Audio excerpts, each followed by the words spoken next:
भगवत गीता में सनातन धर्म की नीतियों का स्पष्ट वर्णन है।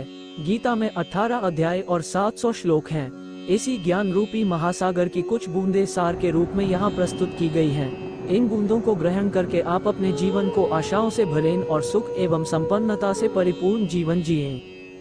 मनुष्य को परिणाम की चिंता किए बिना, लोभ लालच बिना एवं निस्वार्थ और निष्पक्ष होकर अपने कर्तव्यों का पालन करना चाहिए। जिस तरह प्रकाश की ज्योति अंधेरे में चमकती है, ठीक उसी प्रकार सत्य भी चमकता है। इसलिए हमेशा सत्य की राह पर चलना चाहिए। जिस मनुष्य के अंदर ज्ञान की कमी और ईश्वर में श्रद्धा नहीं होती, वो मनुष्य जीवन में कभी भी आनंद और सफलता को प्राप्त नहीं कर पाता। जब जब इस धरती पर पाप, अहंकार और अधर्म बढ़ेगा, तो उसका विनाश कर धर्म की पुनः स्थापना करने हेतु मैं अवश्य अवतार लेता रहूंगा। वो व्यक्ति जो अपनी मृत्यु के समय मुझे याद करते हुए अपना शरीर त्यागता है, वो मेरे धाम को प्राप्त होता है और इसमें कोई संशय नहीं है। जन्म लेने वाले के लिए मृत्यु उतनी ही निश्चित है जितना कि मृत होने वाले के लिए जन्म लेना। इसलिए जो अपरिहार्य है उस पर शोक मत करो। वो जो वास्तविकता में मेरे उत्कृष्ट जन्म और गतिविधियों को समझता है, वो शरीर त्यागने के बाद पुनः जन्म नहीं लेता और मेरे धाम को प्राप्त होता है। जो होने वाला है वो होकर ही रहता है और जो नहीं होने वाला वो कभी नहीं होता। ऐसा निश्चय जिनकी बुद्धि में होता है, उन्हें चिंता कभी नहीं सताती है। अपने परम भक्तों, जो हमेशा मेरा स्मरण या एक चित्त मन से मेरा पूजन करते हैं, मैं व्यक्तिगत रूप से उनके कल्याण का उत्तरदायित्व लेता हूँ। जो कोई भी व्यक्ति जिस किसी भी देवता की पूजा विश्वास के साथ करने की इच्छा रखता है, मैं उस व्यक्ति का विश्वास उसी देवता में दृढ़ कर देता हूँ। अच्छे कर्म करने के बावजूद भी लोग केवल आपकी बुराइयां ही याद रखेंगे। इसलिए लोग क्या कहते हैं इस पर ध्यान मत दो, तुम अपना कर्म करते रहो। मानव कल्याण ही भगवत गीता का प्रमुख उद्देश्य है। इसलिए मनुष्य को अपने कर्तव्यों का पालन करते समय मानव कल्याण को प्राथमिकता देना चाहिए। इतिहास कहता है कि कल सुख था, विज्ञान कहता है कि कल सुख होगा, लेकिन धर्म कहता है कि अगर मन सच्चा और दिल अच्छा हो तो हर रोज सुख होगा। क्रोध से भ्रम पैदा होता है, भ्रम से बुद्धि व्यग्र होती है, जब बुद्धि व्यग्र होती है तब तर्क नष्ट हो जाता है, जब तर्क नष्ट होता है तब व्यक्ति का पतन हो जाता है। अपने आप को ईश्वर के प्रति समर्पित कर दो, यही सबसे बड़ा सहारा है। जो कोई भी इस सहारे को पहचान गया है वो डर, चिंता और दुखों से आजाद रहता है। मनुष्य को अपने कर्मों के संभावित परिणामों से प्राप्त होने वाली विजय या पराजय, लाभ या हानि, प्रसन्नता या दुख इत्यादि के बारे में सोचकर चिंता से ग्रसित नहीं होना चाहिए। तुम क्यों व्यर्थ में चिंता करते हो?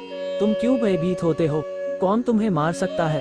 आत्मा न कभी जन्म लेती है और न ही इसे कोई मार सकता है। यही जीवन का अंतिम सत्य है। जिसने मन को जीत लिया है, उसने पहले ही परमात्मा को प्राप्त कर लिया है, क्योंकि उसने शांति प्राप्त कर ली है। ऐसे मनुष्य के लिए सुख दुख, सर्दी गर्मी और मान अपमान एक से है। श्रेष्ठ पुरुष को सदैव अपने पद और गरिमा के अनुरूप कार्य करने चाहिए, क्योंकि श्रेष्ठ पुरुष जैसा व्यवहार करेंगे तो इन्हीं आदर्शों के अनुरूप सामान्य पुरुष भी वैसा ही व्यवहार करेंगे। जिसने मन को जीत लिया है, उसने पहले ही परमात्मा को प्राप्त कर लिया है, क्योंकि उसने शांति प्राप्त कर ली है। ऐसे मनुष्य के लिए सुख दुख, सर्दी गर्मी और मान अपमान एक से है। न तो ये शरीर तुम्हारा है और न ही तुम इस शरीर के मालिक हो। ये शरीर 5 तत्वों से बना है, आग, जल, वायु, पृथ्वी और आकाश। एक दिन ये शरीर इन्हीं 5 तत्वों में विलीन हो जाएगा। मनुष्य का मन इंद्रियों के चक्रव्यूह के कारण भ्रमित रहता है, जो वासना, लालच, आलस्य जैसी बुरी आदतों से ग्रसित हो जाता है। इसलिए मनुष्य का अपने मन एवं आत्मा पर पूर्ण नियंत्रण होना चाहिए। मनुष्य को अपने धर्म के अनुसार कर्म करना चाहिए। जैसे विद्यार्थी का धर्म विद्या प्राप्त करना, सैनिक का धर्म देश की रक्षा करना आदि। जिस मानव का जो कर्तव्य है उसे वो कर्तव्य पूर्ण करना चाहिए। मैं सभी प्राणियों को एक समान रूप से देखता हूँ। मेरे लिए ना कोई कम प्रिय है ना ही ज्यादा, लेकिन जो मनुष्य मेरी प्रेम पूर्वक आराधना करते हैं वो मेरे भीतर रहते हैं और मैं उनके जीवन में आता हूँ।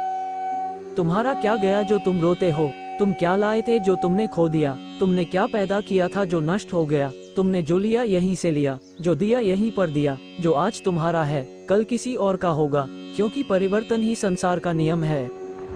जो मनुष्य जिस प्रकार से ईश्वर का स्मरण करता है उसी के अनुसार ईश्वर उसे फल देते हैं। कंस ने श्री कृष्ण को सदैव मृत्यु के लिए स्मरण किया तो श्री कृष्ण ने भी कंस को मृत्यु प्रदान की। अतः परमात्मा को उसी रूप में स्मरण करना चाहिए जिस रूप में मानव उन्हें पाना चाहता है। जो लोग भक्ति में श्रद्धा नहीं रखते वे मुझे पा नहीं सकते, अतः वे इस दुनिया में जन्म मृत्यु के रास्ते पर वापस आते रहते हैं। मैं धरती की मधुर सुगंध हूँ, मैं अग्नि की ऊष्मा हूँ, सभी जीवित प्राणियों का जीवन और सन्यासियों का आत्मसंयम भी मैं ही हूँ। वो जो सभी इच्छाएं त्याग देता है और मैं और मेरा की लालसा और भावना से मुक्त हो जाता है, उसे शांति प्राप्त होती है। मेरे लिए ना कोई घृणित है ना प्रिय, किंतु जो व्यक्ति भक्ति के साथ मेरी पूजा करते हैं वो मेरे साथ हैं और मैं भी उनके साथ हूँ। मनुष्य को जीवन की चुनौतियों से भागना नहीं चाहिए और न ही भाग्य और ईश्वर की इच्छा जैसे बहानों का प्रयोग करना चाहिए। सफलता जिस ताले में बंद रहती है वो 2 चाबियों से खुलती है, एक कठिन परिश्रम और दूसरा दृढ़ संकल्प। मैं भूतकाल, वर्तमान और भविष्य काल के सभी जीवों को जानता हूँ, लेकिन वास्तविकता में मुझे कोई नहीं जानता है। जो दान कर्तव्य समझकर बिना किसी संकोच के किसी जरूरतमंद व्यक्ति को दिया जाए वह सात्विक माना जाता है। जो पुरुष सुख तथा दुख में विचलित नहीं होता और इन दोनों में संभाव रहता है वह निश्चित रूप से मुक्ति के योग्य है। कर्म वो फसल है जिसे इंसान को हर हाल में काटना ही पड़ता है, इसलिए हमेशा अच्छे बीज बोए ताकि फसल अच्छी हो। धरती पर जिस प्रकार मौसम में बदलाव आता है उसी प्रकार जीवन में भी सुख दुख आता जाता रहता है। लोग आपके अपमान के बारे में हमेशा बात करेंगे। सम्मानित व्यक्ति के लिए अपमान मृत्यु से भी बदतर है। आत्मज्ञान की तलवार से अपने हृदय से अज्ञान के संदेह को काटकर अलग कर दो। उठो, अनुशासित रहो, अपने अनिवार्य कार्य करो, क्योंकि वास्तव में कार्य करना निष्क्रियता से बेहतर है। सदैव संदेह करने वाले व्यक्ति के लिए प्रसन्नता न इस लोक में है न ही कहीं और। फल की अभिलाषा छोड़कर कर्म करने वाला पुरुष ही अपने जीवन को सफल बनाता है। जो हुआ वो अच्छा हुआ, जो हो रहा है वो अच्छा हो रहा है, जो होगा वो भी अच्छा ही होगा। मेरा तेरा, छोटा बड़ा, अपना पराया, मन से मिटा दो, फिर सब तुम्हारा है और तुम सबके हो। मन की गतिविधियों, होश, श्वास और भावनाओं के माध्यम से भगवान की शक्ति सदा तुम्हारे साथ है। जो दान बिना सत्कार के कुपात्र को दिया जाता है वो तमस दान कहलाता है। कर्म के बिना फल की अभिलाषा करना व्यक्ति की सबसे बड़ी मूर्खता है। ये सृष्टि कर्म क्षेत्र है, बिना कर्म किए यहाँ कुछ भी हासिल नहीं हो सकता।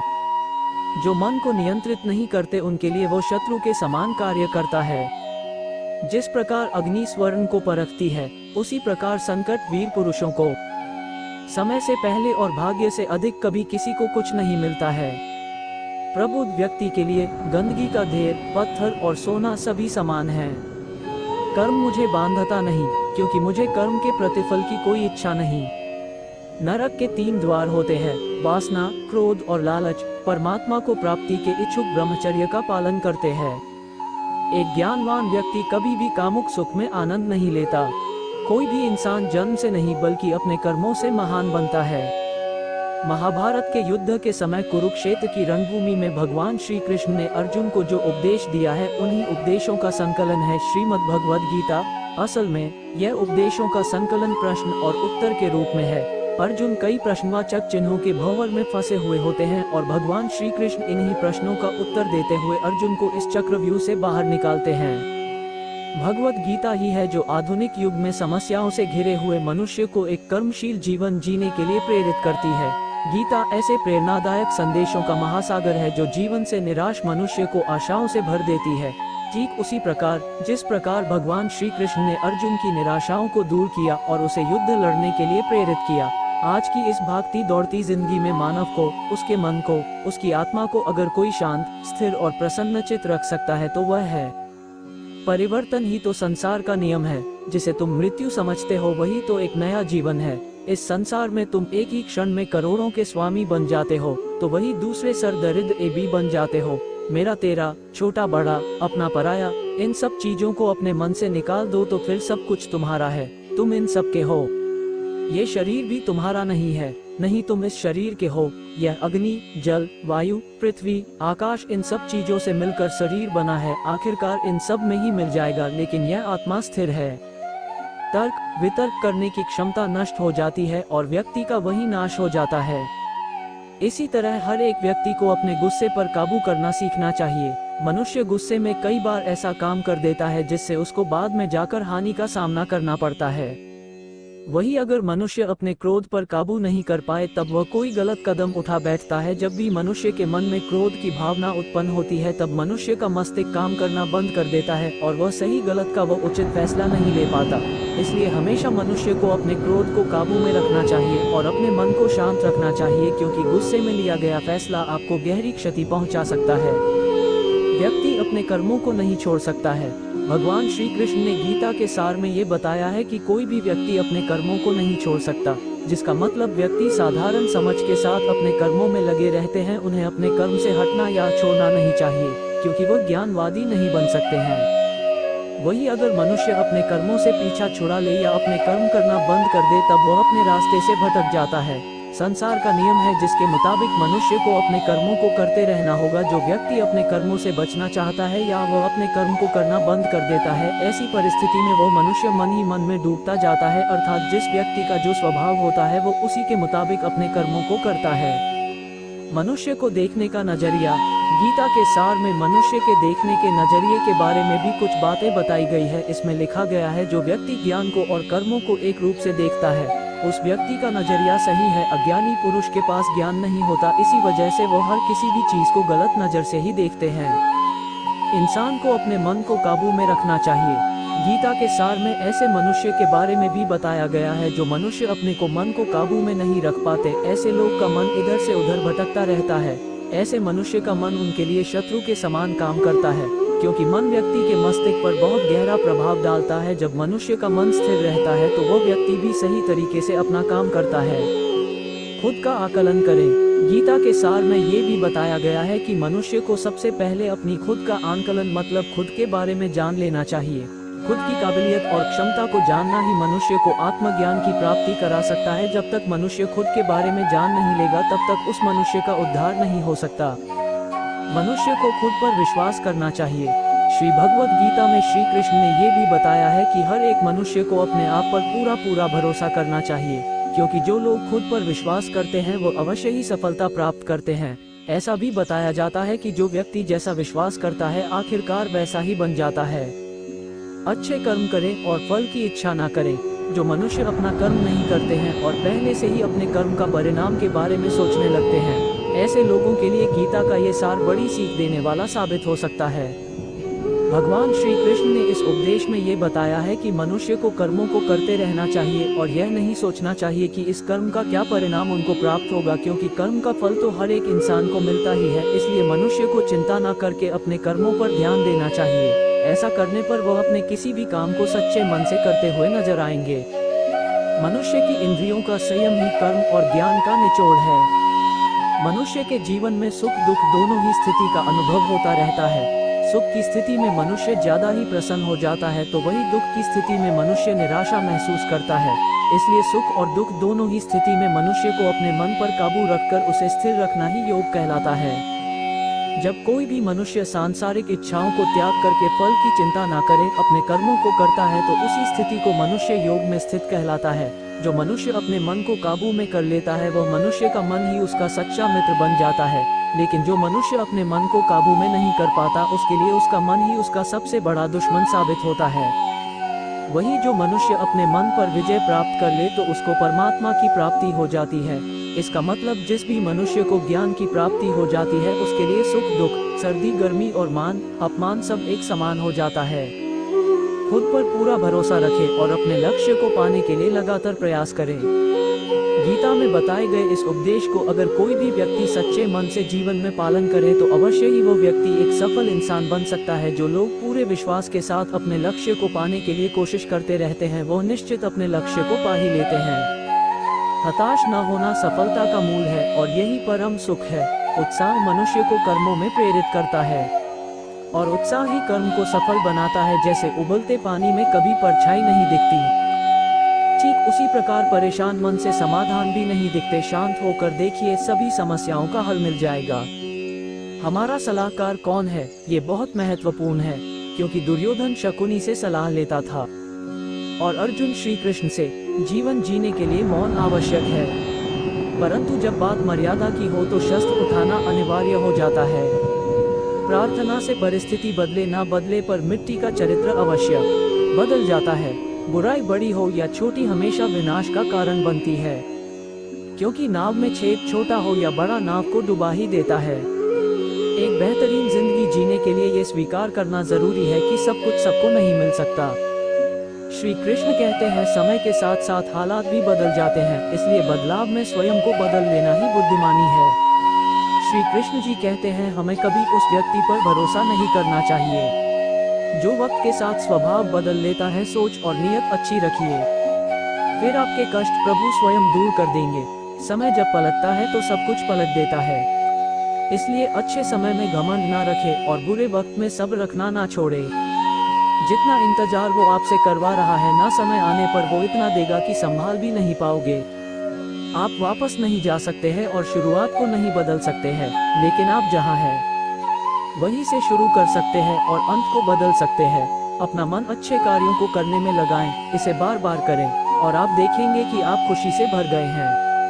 अगर आपका खुद पर पूरा नियंत्रण है तो आपको वो क्षमता हासिल होगी जिसे बहुत ही कम लोग हासिल कर पाते हैं। मनुष्य अपने विश्वास से निर्मित होता है, जैसा वो मनुष्य विश्वास करता है वैसा वो मनुष्य बन जाता है। क्या सदा मौन रहना उचित है? नहीं, इतिहास साक्षी है संसार में अधिक विपदाएं इसलिए आई क्योंकि समय पड़ने पर मनुष्य उसका विरोध नहीं कर पाया। श्री कृष्ण कहते हैं एक बार माफ करके अच्छे बन जाओ, पर दोबारा उसी इंसान पर भरोसा करके बेवकूफ कभी ना बनो। हद से ज्यादा सीधा साधा होना भी ठीक नहीं, क्योंकि जंगल में सबसे पहले सीधे पेड़ों को काटा जाता है। आत्मा तो हमेशा से जानती है क्या सही है और क्या गलत है। चुनौती तो मन को समझाने में है। कभी भी किसी जरूरतमंद को अपने चौखट पर जलील मत कीजिए, क्योंकि ऊपर वाला कटोरा बदलने में देर नहीं करता। धर्म का सबसे सरल व्याख्या यही है कि किसी भी आत्मा को हमारी वजह से दुख ना पहुंचे, यही सच्चा धर्म है। अच्छी किस्मत के लोग थोड़ा भी बुरा होने पर भगवान को कोसते हैं और बुरी किस्मत के लोग थोड़ा भी अच्छा होने भगवान का स्मरण और धन्यवाद करते हैं। बता रहे हैं साथ से गिरते हुए पत्ते, साथ किसी का भी वो हमेशा नहीं रहता। किस्सा बना दिया उन लोगों ने भी जो कल तक अपना हिस्सा बताया करते थे। मुझे जिंदगी का इतना तजुर्बा तो नहीं, पर सुना है ईमानदारी और सादगी से जिए तो अपने ही जीने नहीं देते। कभी भी स्वयं पर घमंड मत करना, पत्थर भी भारी होकर पानी में अपना वजूद खो देता है। जिस पर भरोसा होता है जब वही धोखा देता है तो पूरी दुनिया मतलबी लगने लगती है।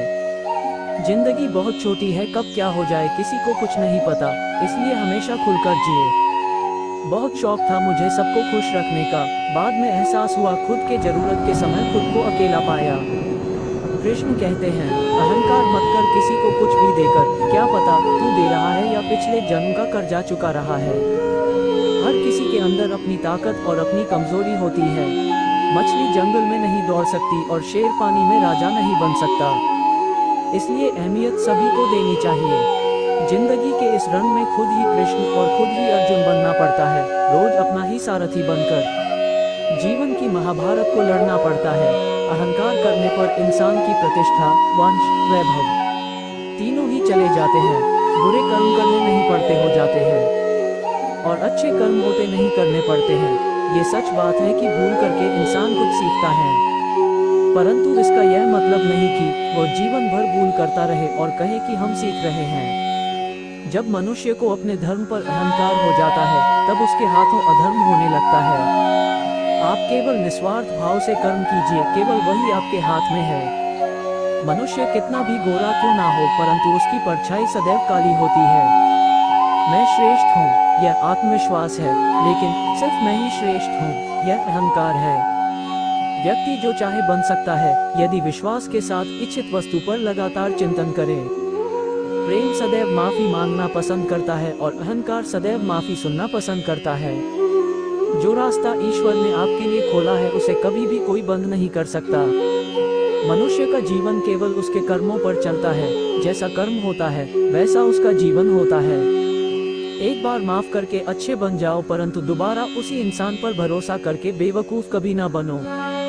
मन की गतिविधियों, होश, श्वास और भावनाओं के माध्यम से भगवान की शक्ति सदा तुम्हारे साथ है।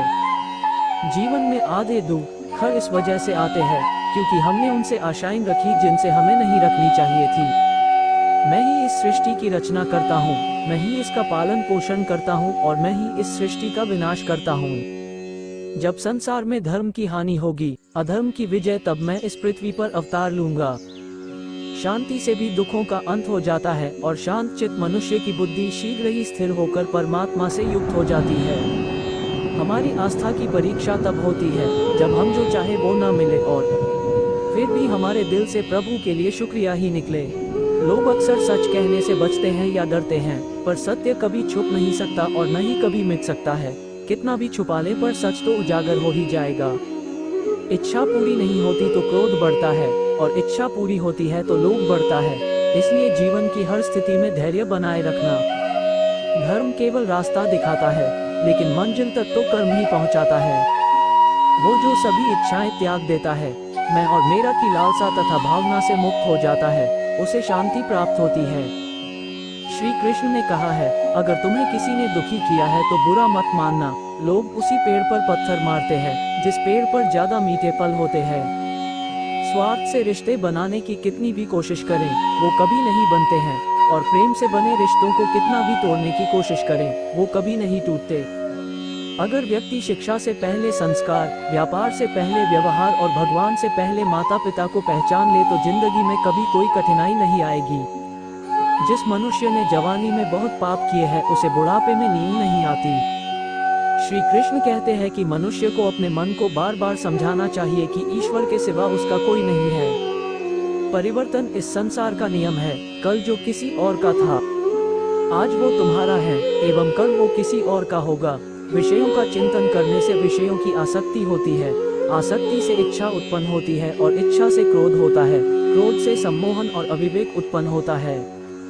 जो कुछ हुआ अच्छे के लिए हुआ, जो हो रहा है अच्छे के लिए हो रहा है, जो होगा वह भी अच्छे के लिए ही होगा। मेरे लिए न कोई घृणित है और न ही कोई प्रिय, न कोई निर्धन है और न ही कोई धनी। बस जो भक्ति भाव के साथ मुझे याद करते हैं, मैं उनका हूँ और वो मेरे। आप वही हैं जिसमें आप विश्वास करते हैं। आप वह बन जाते हैं जो आप मानते हैं कि आप बन सकते हैं। अगर तुम अपना कल्याण करना चाहते हो तो सभी तरह के उपदेशों, सभी धर्मों को छोड़कर मेरी शरण में आ जाओ, मैं तुम्हें मुक्ति प्रदान करूंगा। जिस इंसान के चारों तरफ नकारात्मक लोग रहते हैं, उस इंसान का मंजिल से भटक जाना तय है। जिंदगी में सब कुछ खत्म होना जैसा कुछ भी नहीं होता। हमेशा एक नई शुरुआत हमारा इंतजार कर रही होती है। इंद्रियों के अधीन होने से मनुष्य के जीवन में विकार और परेशानियां आती है। सुख दुख का आना जाना सर्दी गर्मी के आने जाने के जैसा ही है, इसलिए इन्हें सहन करना सीखना ही उचित है। निर्बलता अवश्य ईश्वर देता है, परंतु मर्यादा मनुष्य का मन खुद निर्माण करता है। जीवन में वाणी को संयम में रखना अनिवार्य है, क्योंकि वाणी से दिए हुए घाव कभी भरे नहीं जा सकते। मनुष्य उसके लिए शोक करता है जो शोक करने के योग्य नहीं है, और फिर भी ज्ञान की बातें करते हो। बुद्धिमान व्यक्ति ना जीवित और ना ही मृत व्यक्ति के लिए शोक करते हैं। मैं हमेशा तुम्हारे साथ और तुम्हारे आसपास रहता है, चाहे तुम कुछ भी कर रहे हो। जो हुआ अच्छा हुआ, जो होगा अच्छा होगा। स्वयं को मुझ पर छोड़ दो, अपने कर्म पर ध्यान दो। कर्म ऐसा जो स्वार्थ रहित पाप रहित हो। जीवन में समय चाहे जैसा भी हो, परिवार के साथ रहो। सुख हो तो बढ़ जाता है और दुख हो तो बढ़ जाता है। मोहग्रस्त होकर अपने कर्तव्य पथ से हट जाना मूर्खता है, क्योंकि इससे ना तो तुम्हें स्वर्ग की प्राप्ति होगी और ना ही तुम्हारी कीर्ति बढ़ेगी। श्री कृष्ण कहते हैं कि सत्संग ईश्वर की कृपा से मिलता है, परंतु कुसंगति में पड़ना मनुष्य के अपने ही हाथों में होता है। अवास्तविक चीजों को लेकर मन में कभी डर पैदा मत होने दो। वो वास्तविक नहीं है, वह ना तो कभी था और ना कभी होगा। इसके विपरीत जो वास्तविक है वह हमेशा से था और उसे ना तो बदला जा सकता है, ना कभी नष्ट किया जा सकता है। जो मनुष्य किसी अच्छे काम में लगा हुआ होता है, आने वाले समय में उसका अंत कभी बुरा नहीं होता है। मनुष्य अपनी 3 प्रमुख कृतियों द्वारा नरक के द्वारा पर पहुंचता है। वे तीनों कृतियां काम, क्रोध और लोभ हैं। मनुष्य का समस्त निर्माण उसके विश्वास के फलस्वरूप होता है। जैसा वह सोचता है, उसी के अनुरूप वह बनता है। परिवर्तन इस संसार का नियम है। एक नजर में तुम असीम संपत्ति के मालिक बन सकते हो, दूसरी नजर में तुम दरिद्र बन सकते हो। तुम अपने जीवन को सार्थक बना सकते हो, लेकिन इसके लिए तुम्हें मेरी शरण में आना पड़ेगा। अगर तुम्हें मेरी बातें अटपटी लगती हैं तो तुम्हें अपने नजरिए को बदलने की जरूरत है। अभी तुम चीजों को उस तरह से नहीं देखते हो जिस तरह मैं देखता हूँ। अगर एक बार तुमने मुझ पर विश्वास कर लिया तो तुम्हें जीवन में कभी निराश होना नहीं पड़ेगा। एक बार जो मुझ पर विश्वास करता है उसको मैं कभी छोड़ता नहीं हूँ। जो मेरे भक्तों के साथ धोखा करता है उसके लिए मैं सबसे बड़ा शत्रु हूँ। अगर किसी ने मेरे भक्त को एक बार भी धोखा दिया तो जन्मों जन्मों तक मैं उसका उद्धार नहीं करता हूँ। इस देवत्व का सर्वोच्च मैं हूँ। सब कुछ मुझ पर निर्भर है। अगर तुमने मेरे बारे में जान लिया तो तुम्हारा कल्याण निश्चित है। मैं हर दिल को एक मंदिर की तरह देखता हूँ। जो दिल जितना सुंदर होता है वहाँ मैं उतना ही अधिक ठहरता हूँ। भगवान श्री कृष्ण के चरण कमल इतने पवित्र हैं कि जो कोई उनकी शरण लेता है तुरंत शुद्ध हो जाता है। इस दुनिया में तुम प्रेम सभी से करो, लेकिन पूर्ण रूप से विश्वास किसी पर मत करो। अगर तुमको भरोसा करना है तो केवल कृष्ण पर करो। मन बड़ा चंचल है, इसलिए अपने मन को स्थिर रखो, उसको कभी व्यथित मत होने दो। आपने जो कुछ भी किया वो आपके साथ एक दाग की तरह चलेगा, इसलिए अपने कर्म में शुद्धि लाओ। बुरे विचार मन को दुखी और परेशान कर सकते हैं, लेकिन जब आप कृष्ण में विश्वास करते हैं तो कृष्ण स्वयं आपकी सब परेशानियां दूर करने आते हैं। मैंने अभी तक तुम्हारे शरण में आने के प्रस्ताव को स्वीकार नहीं किया है, क्योंकि तुमने अभी तक पूर्ण रूप से समर्पण नहीं किया है। जब तुम शुरुआत करोगे तो स्वाभाविक रूप से तुमको असफलता मिल सकती है। कई बार तुमको गिरना भी पड़ सकता है, लेकिन इसका मतलब यह नहीं होना चाहिए कि तुम उस काम को करना छोड़ दो। एक समय आएगा जब तुम परिपूर्ण हो जाओगे और तुम्हारे सभी काम सफल हो जाएंगे। इस काम में मैं हमेशा तुम्हारे साथ खड़ा रहूंगा। मैं तुम्हारे हर छोटे बड़े कर्म में साथ दूंगा।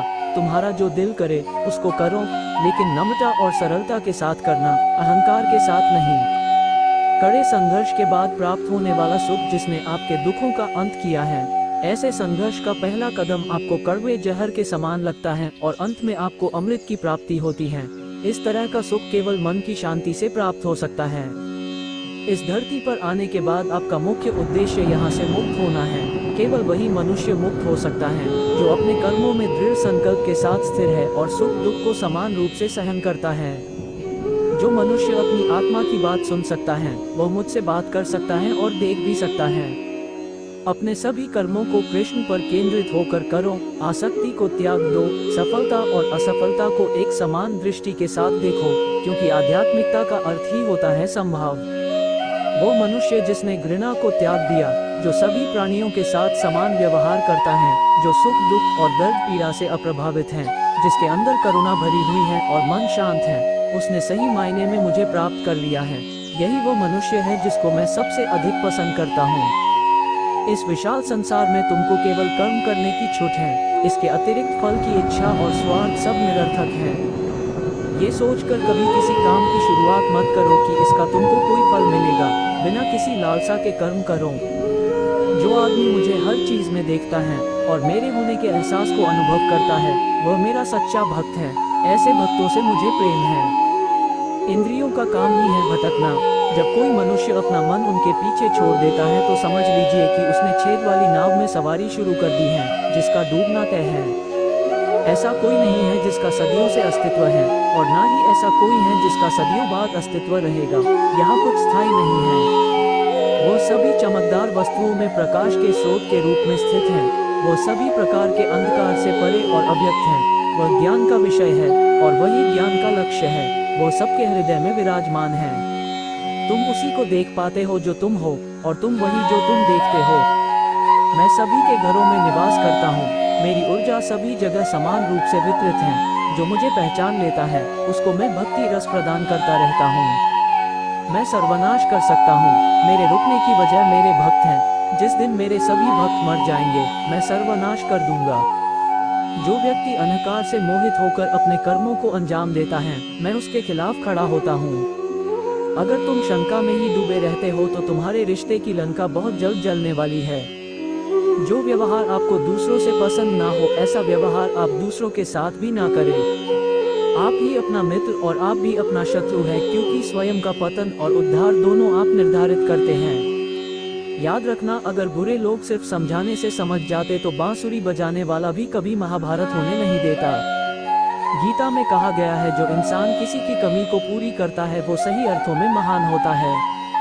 जब तक शरीर है तब तक कमजोरियां तो रहेगी ही, इसलिए कमजोरियों की चिंता छोड़ो और जो सही कर्म है उस पर अपना ध्यान लगाओ। किसी का अच्छा ना कर सको तो बुरा भी मत करना, क्योंकि दुनिया कमजोर है लेकिन दुनिया बनाने वाला नहीं।